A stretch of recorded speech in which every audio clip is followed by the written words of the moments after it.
I now invite the Honourable Minister for Finance and National Revenue to make a statement. The Honourable Minister of Finance and National Revenue.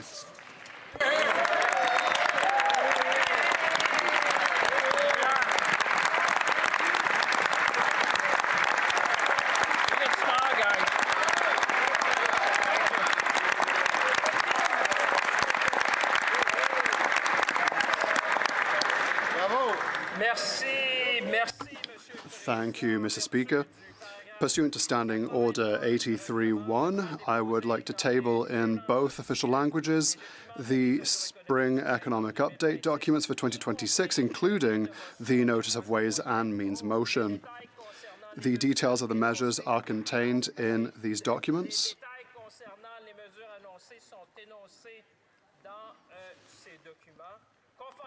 Pursuant to Standing Order 83.2, I'm requesting that an order of the day be designated for consideration of these motions, Mr. Speaker.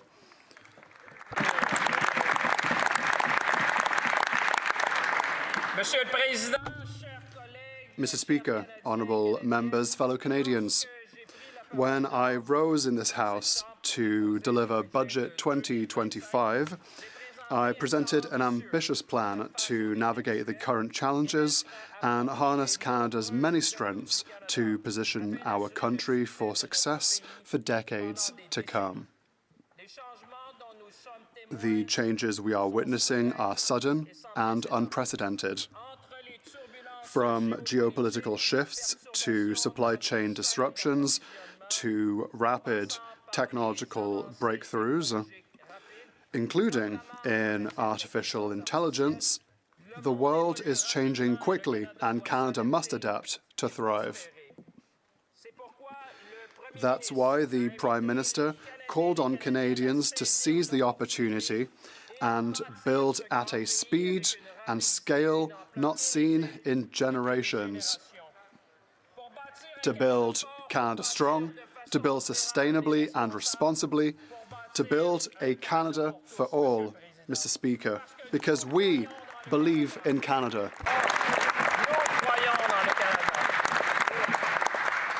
In Budget 2025, Mr. Speaker, we made generational investments to build communities, to empower Canadians, and to protect our country. Now the journey must continue. We do this by drawing on Canada's unique strengths and capabilities. We have the most educated workforce, Mr. Speaker, something we should all be proud of. We have yes, we should applaud all our people, the strong people we have in Canada. We have a very strong industrial base that builds ships, cars, and planes. We have critical minerals to power the economy of the 21st century. We are an energy superpower in renewables and conventional and nuclear energy. We are the only G7 country with a free trade agreement with all other G7 nations, giving us preferential market access to 1.5 billion people around the world.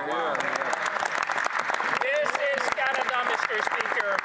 This is the Canada we can be proud of, a country that is strong, a country that is ambitious, a country that is confident. Above all, as the Prime Minister said, let's lead with the strengths of our values and the value of our strengths. Canada is resilient. Canada is resourceful. Canadians are resourceful people. So together, we can chart a path forward to the fog of uncertainty, because Canada has what the world wants and increasingly needs. We have the right plan, we're building big, we're moving fast, and the good news, Mr. Speaker, we're just getting started.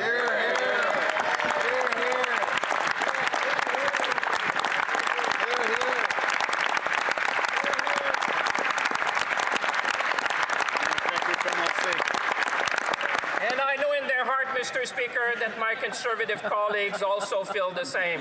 I can see that across the aisle. Mr. Speaker, those are serious times, and Canadians expect us to be good stewards of our economy and manage our public finances with thoughtful fiscal discipline.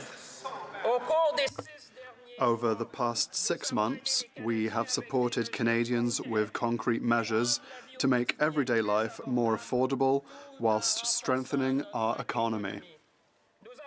And we have built the second fastest growing economy in the G7, whilst reducing our projected deficit for 2025-26 by more than $11 billion, Mr. Speaker.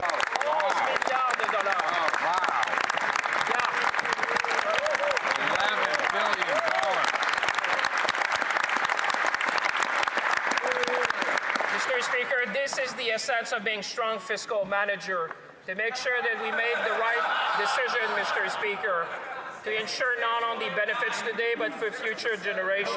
Mr. Speaker, our economy is resilient, driven by GDP growth, rising incomes, and obviously more jobs. Let me be clear, Mr. Speaker, this is good news for Canadians. It reflects a stronger, more productive economy. And we have made this happen through pragmatic and targeted investments, to making Canada the most competitive jurisdiction in the G7 for investment, including to the productivity superdeduction, and through our trade diversification strategy, Mr. Speaker. And we have ensured that as revenues have grown, two-thirds of this increase over the past year has been directed toward affordability measures that make a real difference in the lives of Canadians. This is the true essence to be Canadian, Mr. Speaker.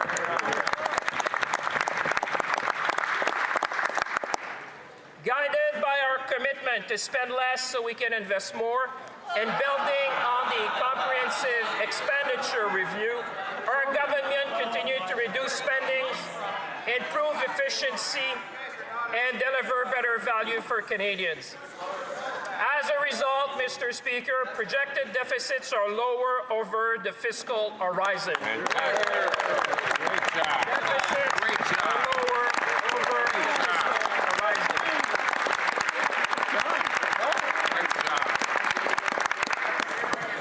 We also remain firmly on track to balance day-to-day operating spending with revenues by 28-29 and to keep the deficit to GDP ratio on a steady downward path. Mr. Speaker, this country is going at unprecedented speed. Just to put that in perspective, Canada is the second fastest growing economy in the G7. We're growing almost twice as much as Germany, almost twice as much as Japan, and almost 3 times more than Italy, Mr. Speaker. This is because Canadians are resourceful. This is because we have the right plan. This is because, as Canadians, there's nothing which is beyond the limit for us, Mr. Speaker.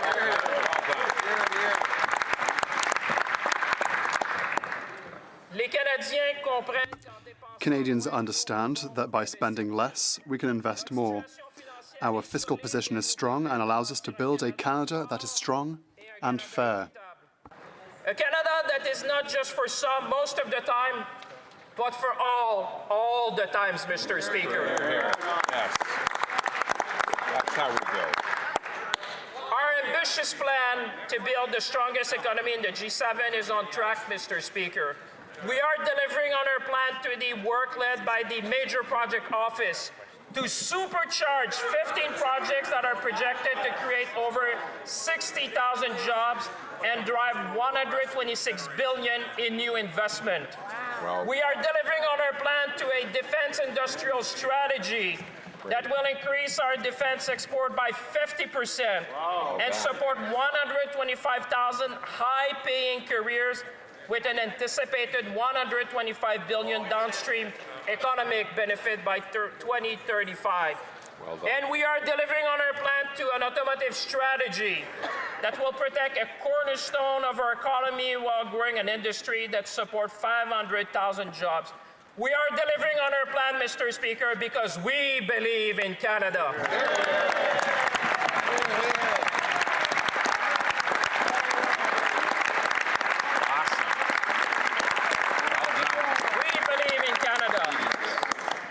We believe in Canada.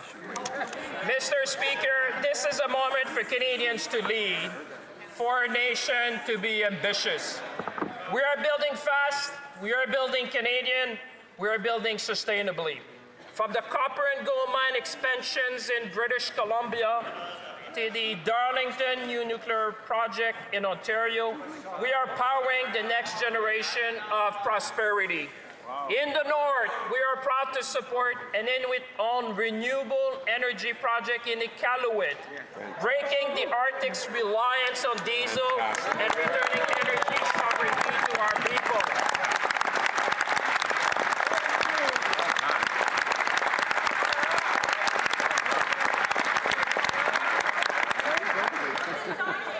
I can see smile across the aisle, Mr. Speaker.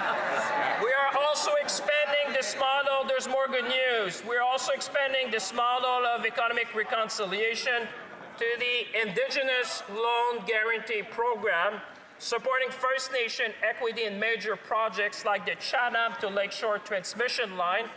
And in Newfoundland and Labrador, the Béjinor project advanced significantly under our new government and positions Canada to be a supplier of choice at a time where energy security is top of mind.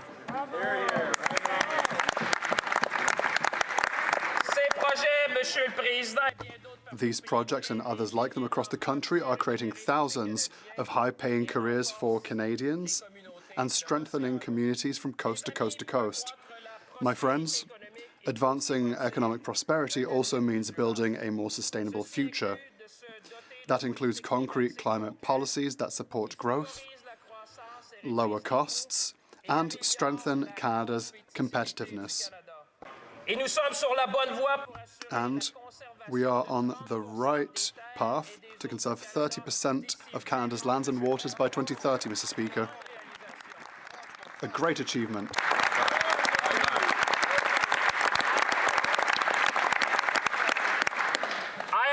To report to this House that the dream of Canada is alive and well, Mr. Speaker. Young people increasingly see themselves in building Canada strong, and we will be there with them, Mr. Speaker. Mr. Speaker, our vision is clear. A Canada strong at home and a Canada strategic abroad. Canada is seen on the global stage as moving with pragmatism and purpose. Over the past year, we have shown that Canada is a top destination for foreign direct investment. We attracted nearly $100 billion in investments, the highest level in almost 2 decades, and secured around 20 new economic and defense partnerships across 4 continents. Mr. Speaker, we're just getting started.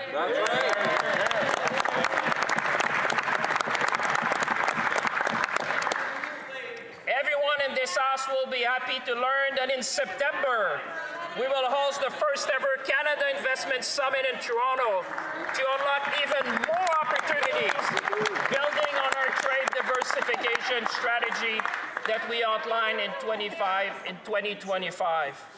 Mr. Speaker, Canada is seen as a trusted partner to deliver the energy and the food security the world needs, both now and for decades to come. In a volatile environment, investors choose Canada for a reason. We offer unparalleled stability, predictability, and opportunity. And we will continue, Mr. Speaker, by making Canada strong. People want to invest in this country, and we will be there with them. That said, Mr. Speaker, we know that affordability is the single most pressing issue for many, many Canadians. I think you might want to listen.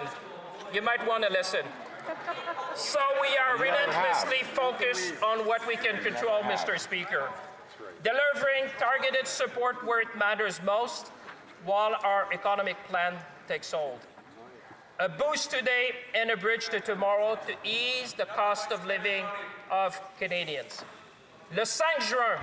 On the 5th of June, more than 12 million Canadians will receive additional support through the new Canada Groceries and Essentials benefit. Millions more are already benefiting from our middle-class tax cut, and automatic federal benefits, ensuring they receive the support they need. The suspended federal fuel excise tax on gas and diesel across Canada aims to reduce Canadians' bills by up to 10 cents per litre on regular gasoline and 4 cents per litre on diesel. Mr. Speaker, that relief is already being felt by consumers throughout the country. With the Prime Minister, we have made the National School Food Programme permanent, and 400,000 children have access to healthy meals from coast to coast to coast, whilst their parents are saving $800 a year on groceries. First-time home buyers are saving up to $50,000 since we eliminated the goods and services tax on homes priced at $1 million or under.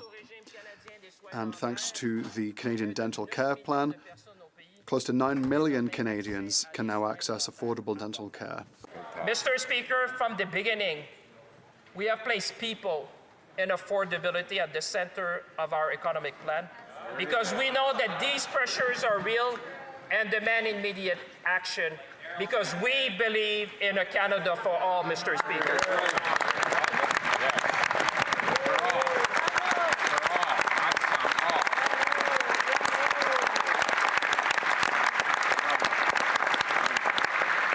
We believe in a Canada for all indeed. And this brings me to the spring economic update that Canada's new government is tabling today. Our objective is clear: to build a stronger, more independent, more resilient economy. That work begins by investing in our future and by giving Canadians the opportunity to take part in building it. Canada Strong Fund, we are creating Canada's first national sovereign wealth fund, Mr. Speaker. Something that Canadians should all be proud. Yes, Mr. Speaker. Under this government,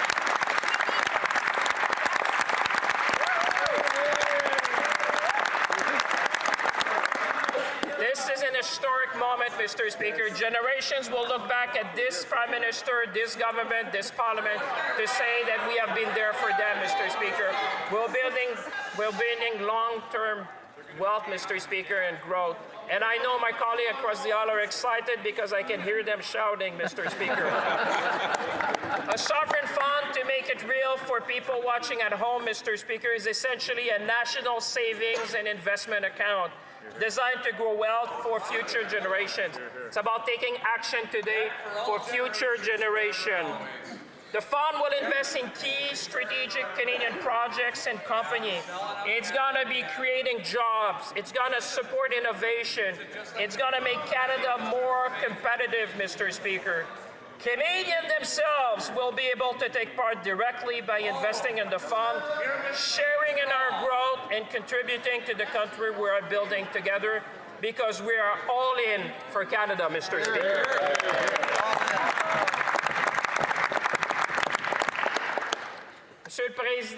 Mr. Speaker, investing in our future also means investing in the people who are building that future. That's why this update is focused on helping workers and young people gain the skills, the experience, and the support that they need to succeed, and bridging them with opportunities. Opportunities for young Canadians to give back to their country by launching Team Canada Strong as part of a nationwide effort to recruit, to train, and hire 80,000 to 100,000 new skilled trade workers. Mr. Speaker, this is a step change in how we approach that. We're going to have the people to build this country together across our nation.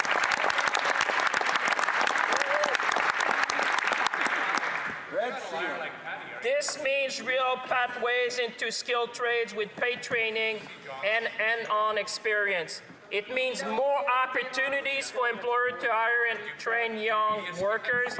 It means a $5,000 bonus when you complete your Red Seal certification. And most importantly, it means being part of building a stronger Canada. Mr. Speaker, it's going to inspire a new generation of young people in our country. And at the same time, we are making education more affordable by extending the increase to Canada student grants and the interest-free Canada student loans, which will benefit thousands of students across our nation.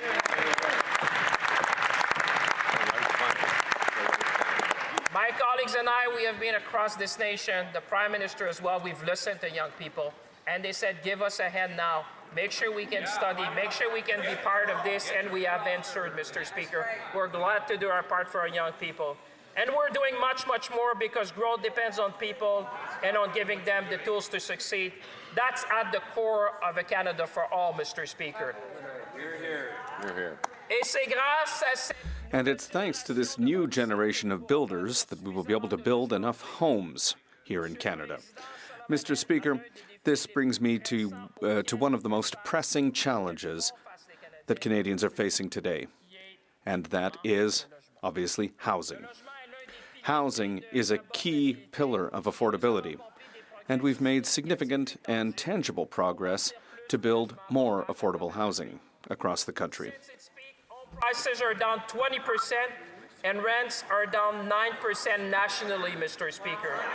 For many families, this is starting to translate into real relief, but we would all agree in this House, that more work needs to be done. This update continues the work of Build Canada Homes with a plan to increase supply, lower costs, and help more Canadians find a safe and affordable home. So we are cutting red tape to build homes faster, supporting innovation in construction, unlocking over $7 billion in low-cost financing, boosting housing supply and protecting construction jobs across the country in partnership with provinces and territory. We're helping those most in need by extending support for people experiencing homelessness across our nation and ensuring survivors of gender-based violence have access to a safe place.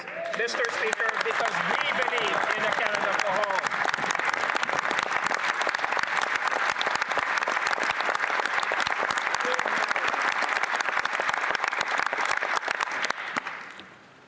Let me speak about defense, Mr. Speaker.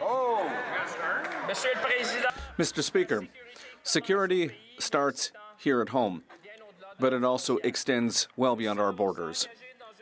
We have undertaken a major mission to rebuild, to rearm, and reinvest in the Canadian Armed Forces.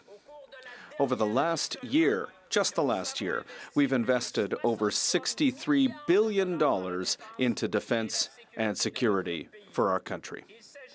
This is a historic shift in support for our military, and it is already delivering concrete results. In March, just last March, NATO confirmed that Canada has achieved its 2% defense spending target, 5 years ahead of schedule. 5 years ahead of schedule.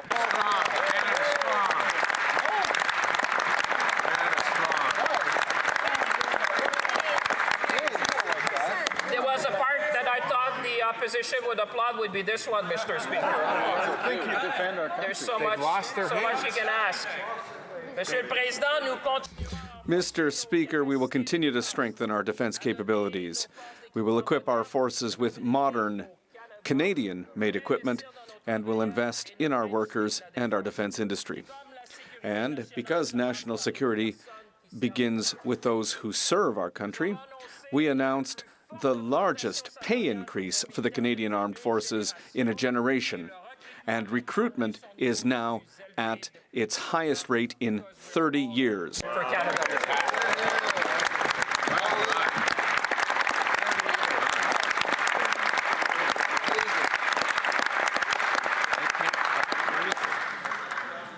Let me talk about stronger communities and safer communities.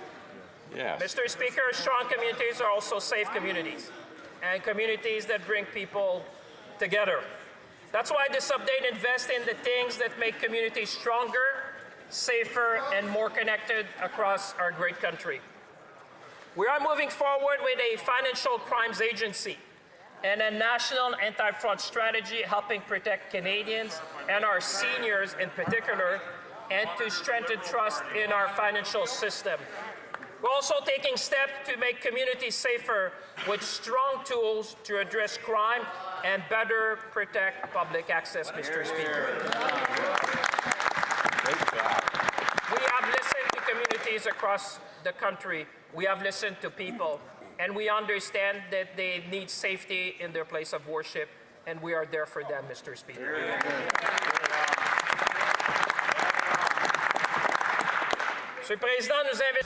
Mr. Speaker, we're investing in the vitality of our communities and in the programs and the people who support those communities.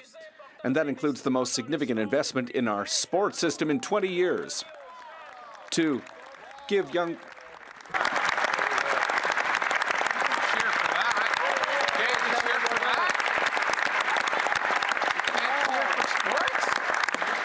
I would have thought that clapping for sport was Canadian in a way. Mr. Speaker, I'm going to say this again. I was getting excited there, but I think it's important to say it again. It's the most significant investment in sports in 20 years. Yes. Try again. Try again.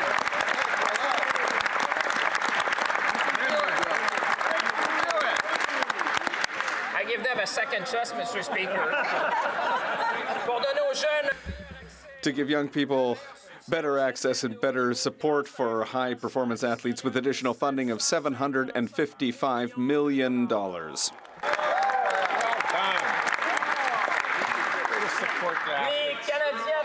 Canadians across the country understand the power of sport. They understand how it brings us together and how it has an impact on our communities. We saw it last year during the Olympic and Paralympic Winter Games, and we see it every day on our rinks, in our sports centers, and in our schoolyards.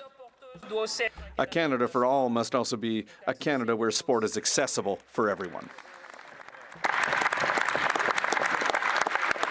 So our strategy from the playground to the podium will make a real difference.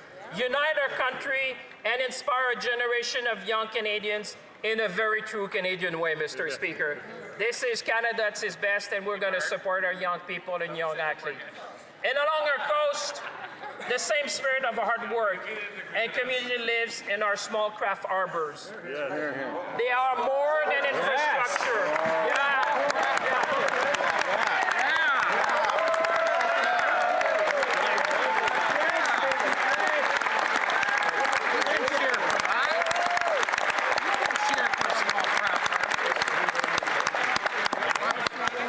A smile for small craft harbors. I'm looking for.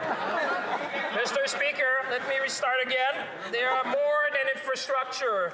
They are a foundation for coastal communities, supporting over 5 million Canadians, sustaining Indigenous traditions, empowering thousands of jobs in the fish and seafood industry. This is why we're investing almost $1 billion to repair and strengthen these vital harbors.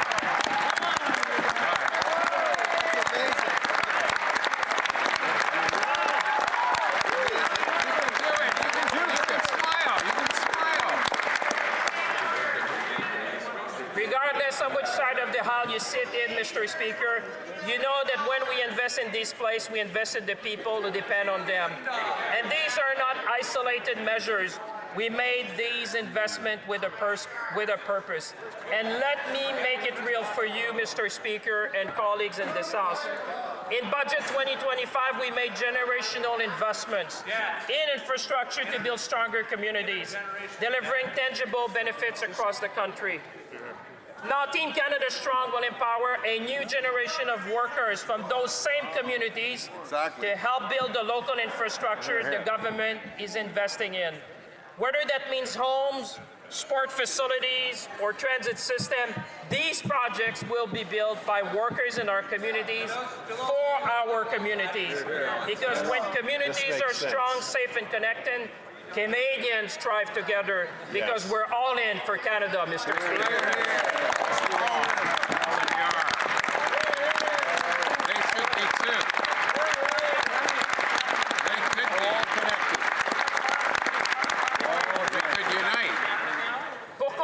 Speaker. To conclude, Mr. Speaker, I know. Keep going. Keep going. More. There's so much more to talk about, Mr. Speaker, but I know that Canadians understand that we're building Canada strong. And that's why, Mr. Speaker, in conclusion, la mise à jour économique.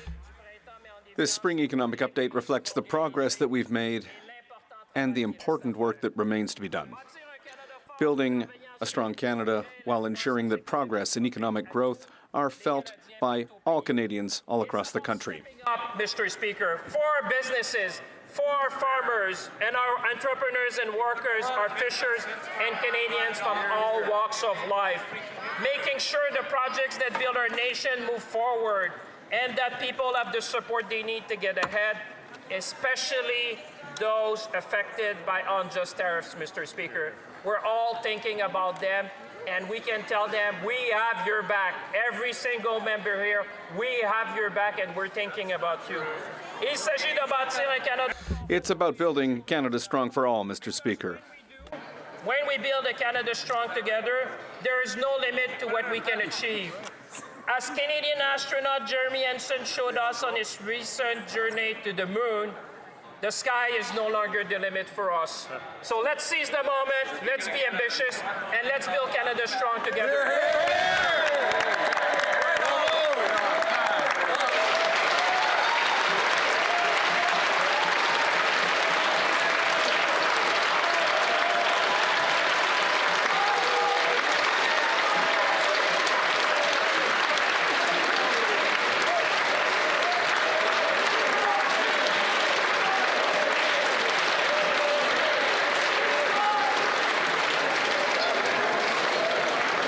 Okay, we have to move on with questions. We have to move on with questions. We have to move on to questions. The Honourable Member for Calgary East. This Prime Minister is just another Liberal. He said he would spend less, and then he doubled Justin Trudeau's deficit.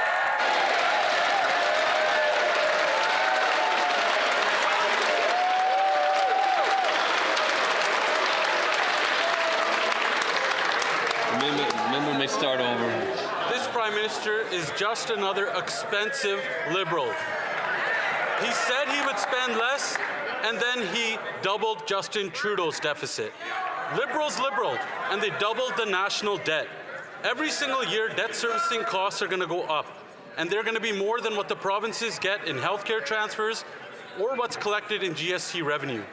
In fact, debt servicing costs are going to go up by 50% by 2031, all on the backs of hardworking Canadians. This is all while the Liberals gave Canadians the worst housing debt, the most housing costs, the highest food inflation, and the second highest unemployment in the entire G7. Wow. This economic update is more debt, more costs, more taxes, and more spending, all by the same old Liberals. In what world is it fair that this Liberal Prime Minister is giving more money to his banker and bondholder buddies than what goes to doctors and nurses in healthcare transfers? The Honourable Minister of Finance. Mr. Speaker, let me help my colleague. I know it's Tuesday and it's late. He will need to update his QP card. Actually, Mr. Speaker, the deficit is lower, Mr. Speaker. Lower, Mr. Speaker, and growth is up. So let me help him. Deficit down, growth is up, Mr. Speaker. And you know what is surprising, Mr. Speaker? They can shout as much as they want. You know, I come from Shawinigan. I can handle these guys. One thing I can tell you, Mr. Speaker, it's amazing to me that they would not take the time to talk about sport, Mr. Speaker, to build a stronger nation together. They would not talk about small craft harbors. They would not talk about the things that will build Canada strong. On this side of the aisle, Mr. Speaker, we'll support young people, we'll support our workers, we'll support our industry, we'll build Canada strong together.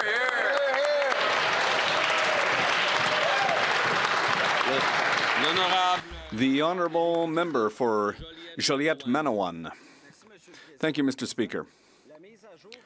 The economic update does not take into account what the American president said and did on April 2nd. With that degree, a majority of products that are exported to the United States that come from Quebec or Ontario are hit with a 25% tariff. What's the point of an update that's not up to date. When we asked the Prime Minister about this issue, he said that the information would be in the update.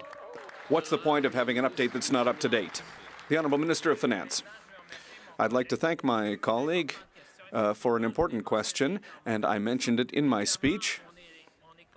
We are aware that at the macroeconomic level, there are good results, but we're also very concerned, like him, about workers in the aluminum sector, in the steel sector, the automotive sector, and others. But one thing that is certain, and my colleague will recognize this, is the best thing that we can do is support our workers and to build a strong economy together. And I hope, Mr. Speaker, that the Bloc Québécois will join us for once and make sure that we can pass legislation to support our workers, to support our industries, and ensure that we're going to build a strong Canada all together. The honourable member for University Rosedale.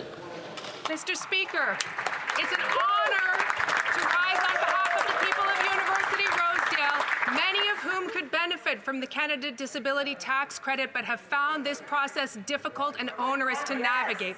Could the minister elaborate on how this spring economic update will make this regime more easy to navigate for Canadians living with disabilities and for the healthcare workers who support them, Mr. Speaker?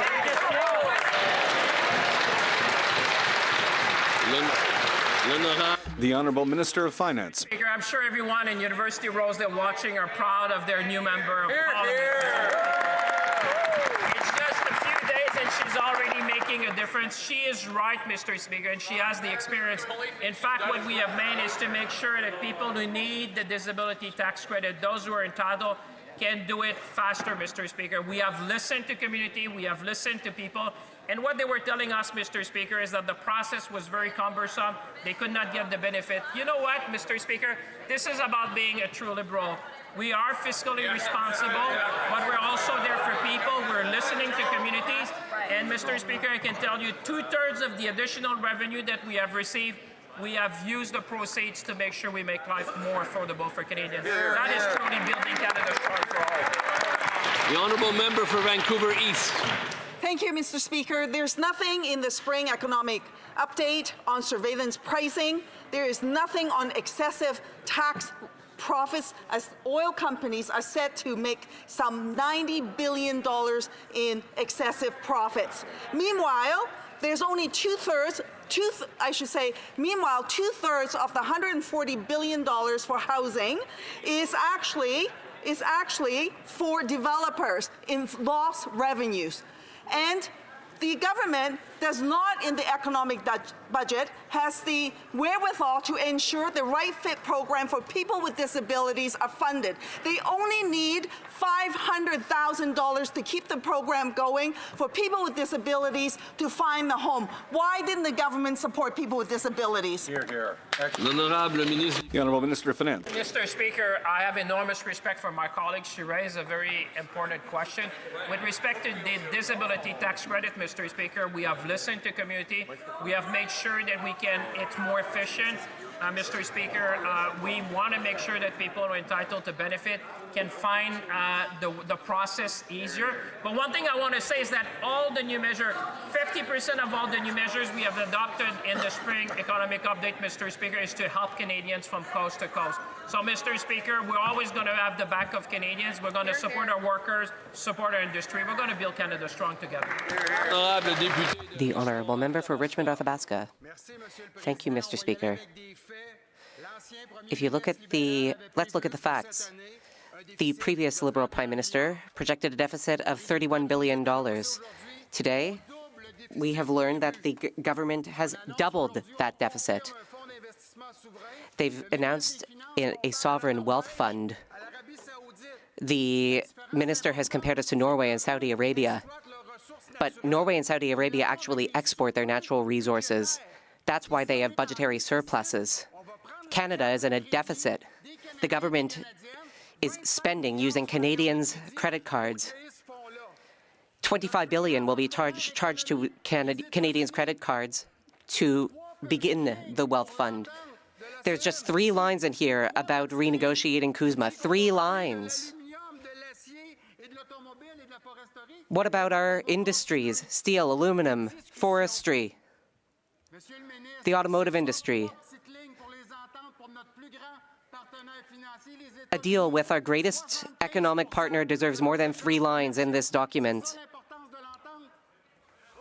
Does he not even care about getting a deal signed?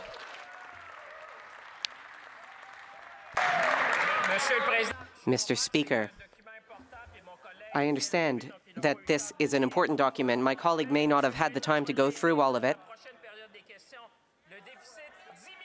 I look forward to talking about how the deficit has gone down by $11 billion in question period.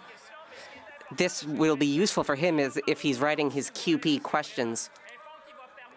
And I would now like to talk about the Canada Wealth Fund, the Canada Strong Fund. It will help us build our country. Instead of criticizing us and heckling us, Conservatives should join us to build a strong Canada, a Canada that works for us all. We are proud of what we've done, Mr. Speaker. The Honourable Member for Repentigny. Once again, we see nothing to develop renewable energy or clean energy or public transit. Yet we do see new subsidies for oil and gas. The government has even dared to invest more in carbon capture so that oil companies can take more oil out of the tar sands. They're setting aside $14.5 billion for oil and gas in this document. They're talking about ramping up oil transportation capacity by 12% through a pipeline that will cost $640 billion. They're putting $25 billion in a wealth fund, even more for oil and gas. How can this government claim to take climate change and its climate goals seriously when the Honourable Minister of Finance? Mr. Speaker, my colleague has read the document, but only a part of it. I do get it. It's a long document, but I will go into a little bit more detail. We are investing in major projects, like the expansion of the Port of Montreal in Contrecoeur. This will be the largest port expansion in Canada's history. Quebec is a trade leader. Quebec is an entrepreneurship leader. We will continue to invest in our entrepreneurs and our industries to build Canada strong from coast to coast. The Honourable Leader of the Opposition.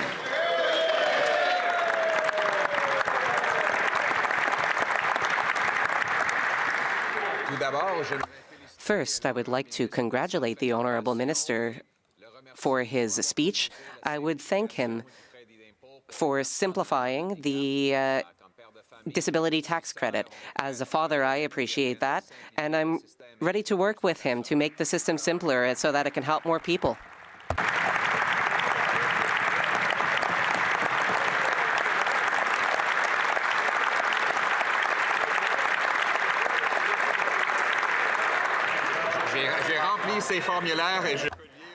I filled out tax forms, and I understand how difficult they can be, so it's a good idea. However, today, Mr. Speaker, we learn that this Liberal Prime Minister has just doubled the deficit left behind by Justin Trudeau, from $31 billion to $65 billion. No one even thought it would be possible to spend more money than Justin Trudeau, but this Prime Minister managed it. This is a credit card budget. It will lead to more costs, higher taxes, more debt, and more charges on the national credit card. This Prime Minister is just another Liberal. Today, the Liberal Prime Minister patted himself on the back for an 11th credit card budget. He told Canadians that the cost of living has never been so low. But let's turn away from these Liberal illusions and look at the reality being faced by everyday Canadians. Our country has the worst food inflation in the G7. In Quebec, the situation is particularly serious for seniors. According to the Journal de Montréal, Mr. Speaker, 1/3 of Quebec seniors earn less than $25,000 a year. Some have to choose between rent, groceries, and prescription medication. One retired individual was quoted by saying, "I almost ended up in the streets." Rents are skyrocketing, and many seniors are living on less than $1,900 a month. They're having to skip meals. We see stories like this all throughout Canada.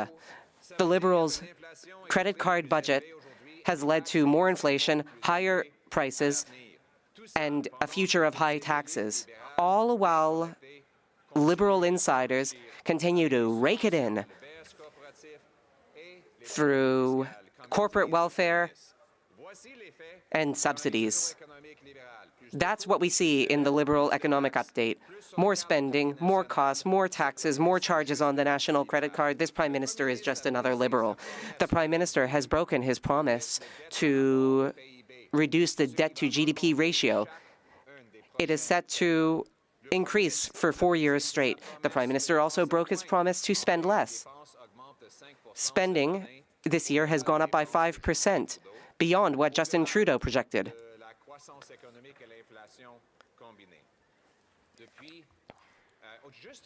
Just today, the Prime Minister announced $37 billion of new spending. And here we're talking about net spending. This completely dwarfs any savings he has achieved. Since coming into office, the Prime Minister has created 13 new government agencies, burdening our democracy further. His deficit is the largest we have seen outside of COVID, and interest payments on the debt, expressed as a percentage of GDP, are the largest we have seen since 1996. Interest payments on the debt are now $59 billion a year, more than what is spent on health, more than what the government takes in through the GST. This means that when you pay the GST, every single cent you are paying vanishes into the pocket of bankers. Not a single cent goes to our doctors or nurses, Mr. Speaker.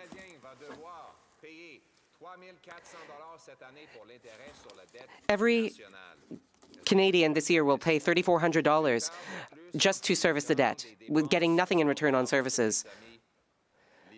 And a significant portion of government spending is vanishing into the pockets of Liberal cronies. The government has just announced a sovereign wealth fund with no wealth to fund it. It's a boondoggle, Mr. Speaker. And the money that goes into this fund will also be charged to the government credit card.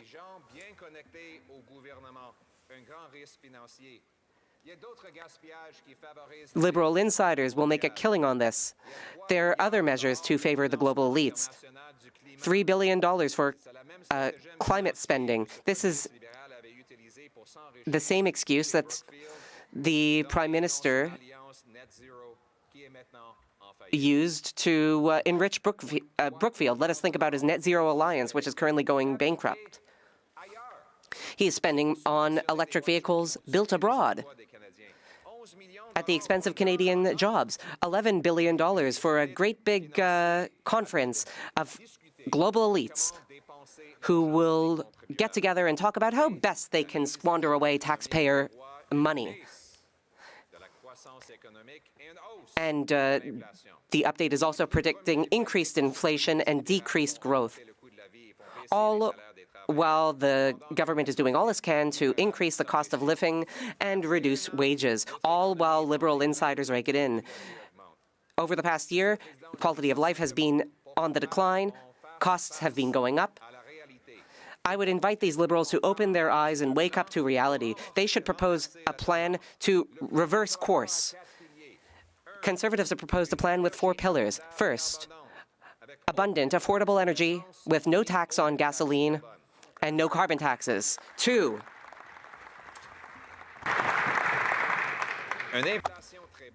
low inflation and low taxes achieved by cutting bureaucracy, corporate welfare, and other types of waste.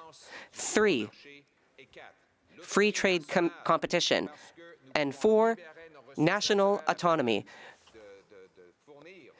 We need to unblock our natural resources so we can drive our economy using what we have here at home. This is how we can make things more affordable, this is how we can make Canada stronger, and this is how we can make Canada greater. On this day, I want to congratulate, now in English, congratulate the Minister for his speech and thank him for his commitment as a father, thank him for his commitment to simplify the disability tax credit.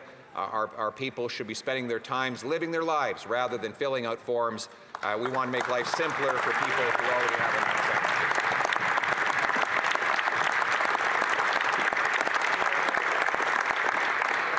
Unfortunately, then comes the bad news. This Liberal Prime Minister has now doubled the deficit that Justin Trudeau left behind, from $31 billion to $65 billion. Everyone thought it would be impossible to outspend the reckless Justin Trudeau, but then this new Liberal Prime Minister came along and said, "Hold my champagne, Mr. Speaker." On this day, as the Prime Minister congratulates himself for putting an 11th Liberal budget on the national credit card and tells Canadians that affordability is the best it's been in a decade, let us remember that his illusions are not reality. With Canada's food prices rising the fastest in the G7, just last week in Calgary, on April 25th, thousands of families lined up for hours at the Guru Nanak Free Kitchen.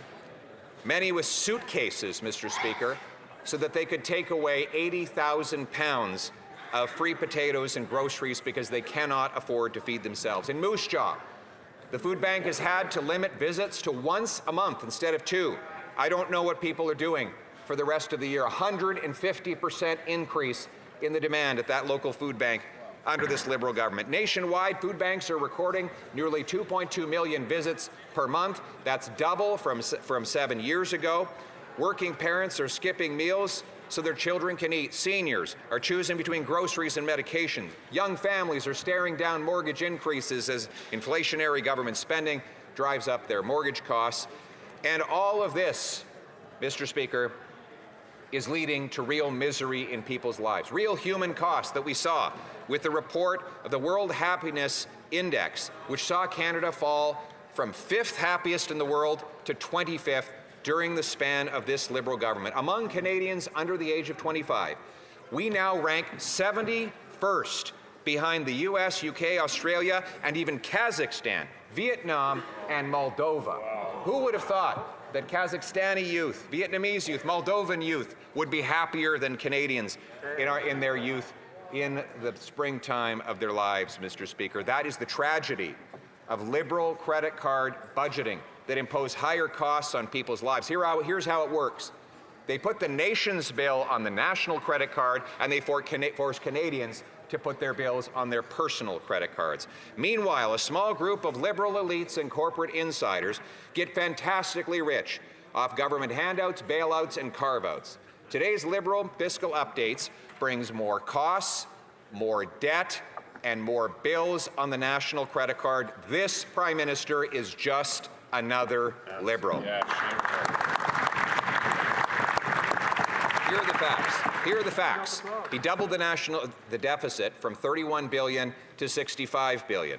Prime Minister broke his promise that he would reduce the debt to GDP ratio over the fiscal horizon. Today, he reported the debt to GDP ratio will go up, not only over the fiscal horizon, but in every single year that this government serves. He broke his promise to spend less, with spending year over year going up 4.9%, which is far more than the combined inflation and economic growth, and about twice inflation plus population growth.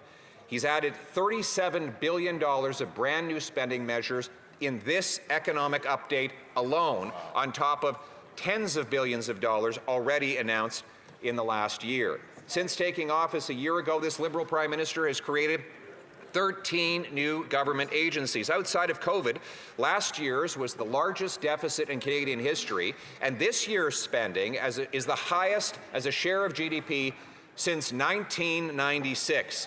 Interest on the national debt will hit $59 billion this year, more than we transfer for health care and more than we collect in GST. That means every penny you pay, Speaker, in GST goes to bankers and bondholders, not to doctors and nurses. Wow. Shame, Mr. Speaker. Every Canadian will spend $3,400 on interest payments. An increasing share of spending goes to Liberal elites and corporate insiders, so not everyone is hurting.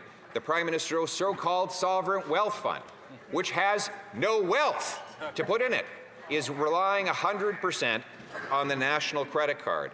And today we learned that they're going to spend millions of dollars to set up a transition office that will eventually set up a permanent office to borrow on the national credit card to place bets on Liberal-chosen corporations. Then there's $3 billion for international climate finance, the same money scheme this Prime Minister used to enrich himself at Brookfield and through his now bankrupt Net Zero Alliance. I see someone over there from Brookfield was applauding. It was the former Environment Minister, and guess what? He might feel like he's out of business sitting in the corner, but no worries, Mr. Speaker. The Prime Minister's Net Zero Alliance is also bankrupt, so he's not alone.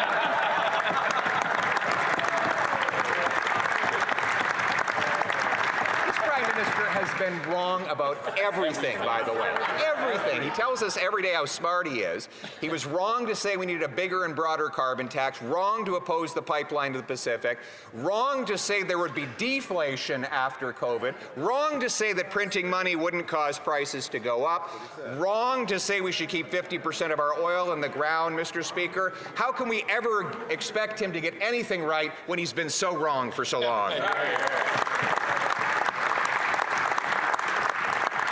And there's $11 million to hold a summit. One meeting with a bunch of global financial elites will cost $11 million. And in case you're worried that this is something new, Justin Trudeau held the same meeting with the same people at the Shangri-La Hotel 10 years ago to set up the infrastructure bank. And how did that work out, Mr. Speaker? Under this Prime Minister, Canada now has the highest household debt in the G7, the most unaffordable housing in the G7, the lowest investment per worker in the G7, the second worst productivity, and the second highest unemployment in the G7. $500 billion of net investment has fled to the United States. Twice as much capital has left than has returned. Twice as many Canadians are starting businesses abroad than they are at home. In fact, more Canadian firms opened in the U.S. than opened in Canada last year. Last week's Liberal convention had a solution for all these people and this money leaving. They said they want an exit tax, Mr. Speaker, a gigantic wall of taxes to prevent people from fleeing the costly policies of this Prime Minister. Any country that punishes its citizens for fleeing has lost its hope. The Canadian Federation of Independent Business reports that after 1 year of this Liberal Prime Minister, more businesses closed than opened. That we face an entrepreneurial drought, that high costs, red tape, and uncertainty are crushing the next generation. Closures have outpaced startups for 6 straight quarters. Over half of small businesses told a survey they would not recommend someone start a business in Canada today. Canada's economic foundations, the CFIB concludes, are cracking. We cannot regulate and tax ambition out of our economy and expect to build a strong country, Mr. Speaker. Nothing has changed. Everything costs more. No real tax reform other than the rebranding of the carbon tax to be called the Clean Fuel Standard. He promised to cut red tape, and yet not one anti-development law has been removed. And as I said, 13 new agencies have been created. He said he would build at speeds not seen in generations, yet after we gave him unprecedented legal powers to approve big national projects, that new office that those laws created has not approved a single one. And then there's the pipeline to the Pacific, he promised. Mr. Speaker, it has no permit, no route, no investor, no start date, no end date, no starting point, no end point. And the only company that says that we know could actually build the pipeline, Enbridge, says that Liberal laws and taxes will prevent us from creating enough oil, generating enough oil to put in it. And finally, he wants Alberta to spend $20 billion on a money-losing carbon capture project that has never been proven anywhere as a condition for building the actual pipeline. And what about his famous Davos speech on middle power alliances? It's produced a lot of MOUs, but 0 new free trade agreements around the world. Announcements are not results. Lofty speeches do not pay mortgages, fill tanks, or stock the shelves. At the root, this Prime Minister still holds the same liberal ideology of top-down government control that concentrates power and money among insiders like him. That philosophy that doubled our debt, killed growth, and priced families out of the basics. He has been wrong on all of those issues all along, Mr. Speaker. After 1 year of this Prime Minister, our economy is weaker, more expensive, and less hopeful. I share these harsh facts because we must replace the illusion with reality if we are going to fix what the Liberals broke. Mr. Speaker, it has been said that optimism without realism is delusion, and realism without optimism is surrender. We will neither delude ourselves about the harsh reality nor surrender to Liberal failure. Today, we speak as Conservatives of a different, more hopeful, and a better Canada. A Canada that is the most affordable and autonomous anywhere on earth. Everything in Canada should be dirt cheap because we have the most dirt in which to build homes, dig resources, and grow food, Mr. Speaker. We hold the most resources per person of any country in the history of the world. A home with a yard, heat in the winter, and fuel in the tank should be easily affordable. With vast farmland, cost of food should not even be a concern. We should be able to afford everything we want in this wonderful, splendid country and all of the abundant bounty that we have been given. That is our birthright, and it is our potential. Our mission, affordable, autonomous, strong country, is realistic. We possess the third most uranium, the most hydro potential, the cheapest natural gas to produce affordable, abundant electricity. We have the most oil reserves anywhere in the G7 and the shortest shipping distances from the Americas to both Asia and Europe. We have the most land per person of any G7 country by far on which to build homes. We rank third globally in farmland per person. We should have the most affordable food. Conservatives choose a big, open, free market economy where everyone can fulfill their potential, where our money is sound, where it buys more, and where the people are thoroughly in charge of their own lives. Mr. Speaker, our plan rests on 4 principles. 1, affordable, abundant energy. 2, low inflation and taxes by cutting the cost of government. 3, free market competition. And 4, national self-reliance. Energy touches every aspect of our lives. Conservatives therefore propose to scrap all taxes for all of the year on gas and to get rid of all carbon taxes forever. Workers and farmers will pay less. Truckers will deliver our goods more affordably. But we also need strong money. Strong money rewards work and savings, like Switzerland. We will balance budgets in the medium term by slashing spending on consultants, bureaucrats, corporate welfare, foreign aid, and false refugee handouts. We'll cancel the $90 billion wasteful Alto Rail and enforce a strict dollar-for-dollar rule. Every new dollar of spending will be matched with a dollar of savings to pay for it. We will unlock and unblock the free enterprise system.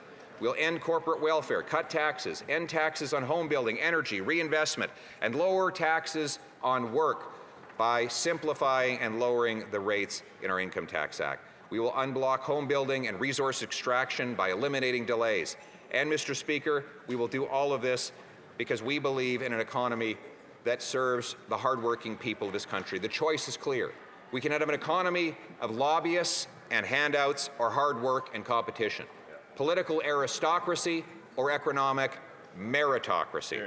I choose meritocracy, Mr. Speaker. And the final principle, of course, is autonomy. Our Canadian Sovereignty Act will bring home paychecks and production through free enterprise and not subsidies. We will repeal the anti-development law, C-69, lift the Northern BC oil shipping ban, scrap the industrial carbon tax, cut regulatory burdens by 25% in 2 years, bring in a 2-for-1 rule. Every new regulation must eliminate 2 old ones. We will move to the world's fastest permitting, and we will bring in binding pre-permits so that we can get projects moving quickly and our economy rolling. And we will unblock a dozen LNG plants, create a strategic energy and mineral reserve for crises and for leverage, and we will use that leverage to fight for tariff-free trade with the United States.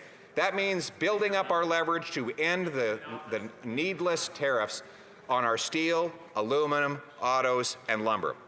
Pushing a new auto pact will also allow us to work with our American friends to increase production on both sides of the borders. We will seek to relaunch the Keystone Pipeline to move hundreds of thousands of additional barrels of oil south of the border, and we will not seek a permanent rupture with our closest customer in favor of a strategic partnership for a new world order with the dictatorship in Beijing, a regime that the Prime Minister admitted.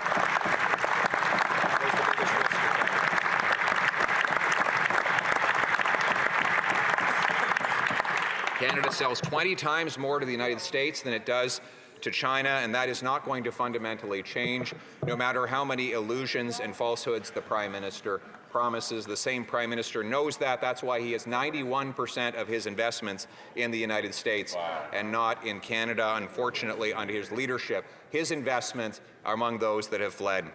In short, we need to remove the obstacles, the tariffs, the taxes, the red tape, and the bureaucracy. Other government obstacles need to be removed. In essence, we need the government to get out of the way. It's not what they must do, it's what they must stop doing. As Saint-Exupéry, the famous French author, said, perfection is not achieved when there's nothing left to add, but when there's nothing left to remove. Removing liberal burdens, liberal taxes, liberal red tape, we will liberate the Canadian people to fulfill their potential. By lifting 11 years of liberal burdens, we can free Canadian energy, genius, and ambition. There is a Canada in the hearts of every immigrant and pioneer, every Indigenous person whose lineage dates back to time immemorial. And it is this, that with freedom we can achieve anything, that our promise is not a memory, it is our destiny. Imagine a young tradesperson able to afford the homes that he builds, a mother filling her grocery cart worry-free, making decisions about her children's nutrition and not worried about emptying her bank account. Families breathing freely, entrepreneurs launching ideas the same day they invent them. Our resources coming out of the ground and enriching all of our people, not foreign coffers. No limits exist on the potential of the Canadian people when they are free to pursue them. We must be realistic and optimistic, because a realist counts the odds while an optimist changes them. Let's do both. Thank you very much, Mr. Speaker.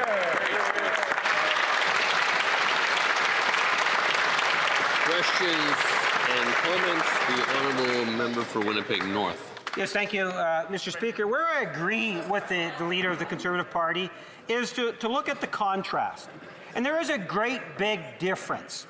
On the one hand, you have a Prime Minister elected 1 year ago today, and a government that recognizes that in order to grow the economy, in order to protect our security into the future, we need to invest in Canada.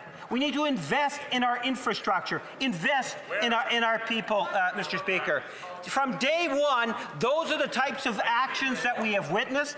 In the fall budget, we saw it detailed. In the spring update that was just tabled an hour ago, full of good news. The Conservative Party has nothing new to add, Mr. Speaker. And it is unfortunate. I think the bar should be set higher for the official opposition, quite frankly. And let's recognize that if you want to build a strong and healthy country, you have to be able to invest in people, invest in the country. And the question... The Honourable Leader of the Official Opposition. Mr. Speaker, he's been rattling on about the same thing for the last 10 years. And what has been the result of this Liberal government? They doubled the debt, doubled housing costs, doubled food bank lineups, gave us the worst growth in the G7, and now with the worst food price inflation in the G7. And we've seen the results. Every time they use the word invest, what they mean is to add more debt. Today, we got more costs, more debt, more taxes, and more on the national credit card. Well, what we needed, it's not a credit card economy, we need a paycheck economy. An economy where hard work brings home a powerful paycheck that buys affordable food and homes in safe neighborhoods. That's the promise of Canada we will restore. Questions and comments, questions et commentaires, l'honorable député de répondre. The Honourable Member for Repentigny. Mr. Speaker, the Leader of the Official Opposition often talks about cooperative affairs. I would like to hear about extra oil and gas investments or subsidies in this update. $14.5 billion for sequestration, for carbon sequestration. But they are broadening that credit to allow to produce more oil. It's a direct subsidy to oil production. There's an accelerated capital cost allowance for liquefied natural gas projects, $640 million more. On top of this, there's a $25 billion sovereign fund that the government is implementing that will fund big projects in any business that has already gotten money from the government, like the Trans Mountain Pipeline. If they want to extend, they can get money from the sovereign fund. What does the official opposition think about these cooperative actions? Is it acceptable or unacceptable when it goes to oil and gas? The Honourable Leader of the Official Opposition. It's an easy question. The oil sector does not need this. It is very lucrative if we allow companies to act. The issue isn't a lack of money. The product they have is precious. The issue, however, is that there are governmental hurdles that stop these businesses from actually producing the oil and gas. So let us give permits for pipelines and new projects in 6 months or less. Let us eliminate the carbon tax on industry. And let's allow oil companies to pay more to help fund the health of all Canadians, including Quebecers. But we don't need cooperative actions. The government needs to step aside. The Liberals want to tax, block, and then subsidize companies. What we want to do is to just free our investors' potential, our workers' potential, so that they can work in a free market. Questions and comments, questions et commentaires. The Honourable Member for Newmarket, Aurora. Thank you, Mr. Speaker. We have a contradiction today. We have a Liberal government that is celebrating bigger deficits while Canadians continue to struggle under them. Because Canadians are now staring down a $67 billion deficit that 2 years ago would have been unthinkable, because even under Justin Trudeau, the projection was half of that.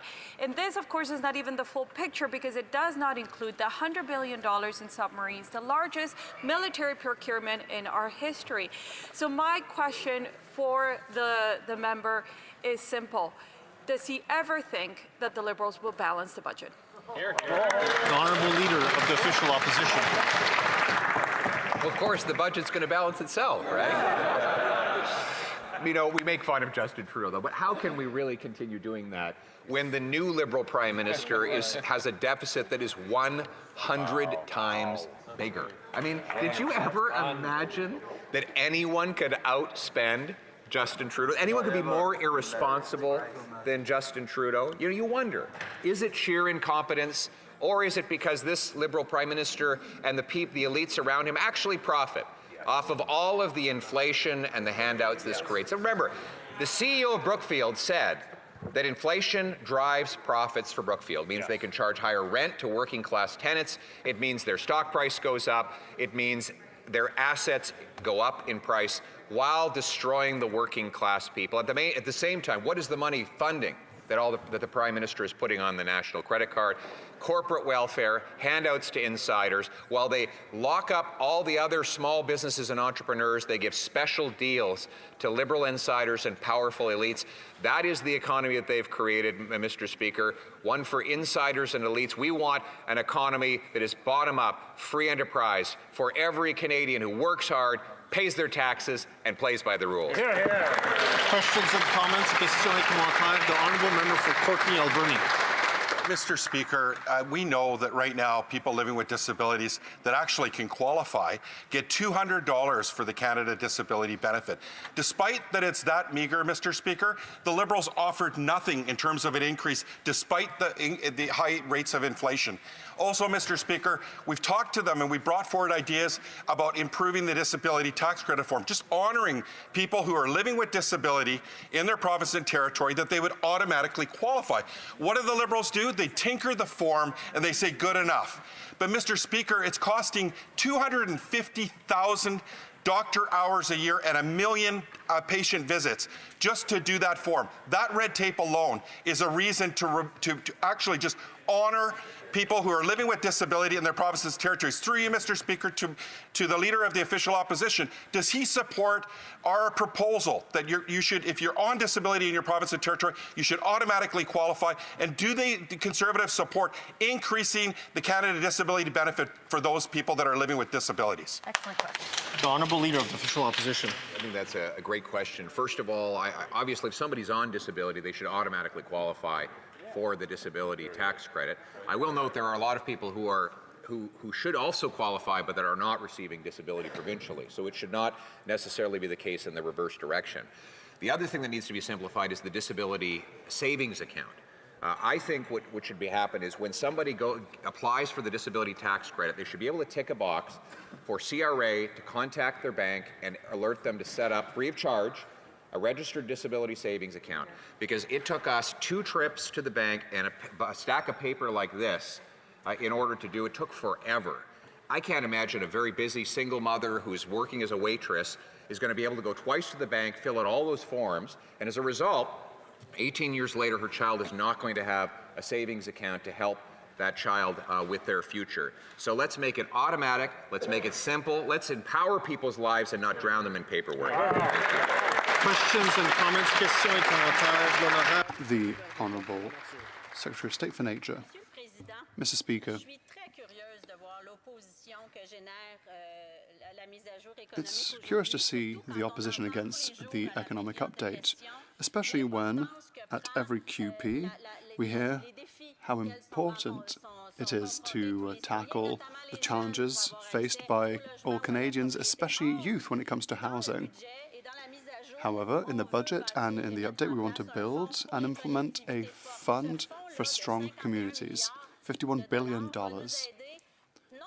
This is an amount that not only will allow us to help us with projects in communities, will also support infrastructure. Will they support this measure? It's an important one, and it's useful for all of Canada. I will hand the floor over to the Leader of the Official Opposition. There are so many funds and agencies and programs that the government has created to broaden state costs on the shoulder of Canadians. It's difficult to figure out which one she's talking about. Is it perhaps the Sovereign Fund? It's a fundless fund at the end of the day. Sovereign funds generally accumulate budget surpluses, like in Norway and Saudi Arabia, in Singapore. They have budget surpluses year on year, and so they put money aside, like one would save up some money to make their people more wealthy. But in Canada, there are no surpluses.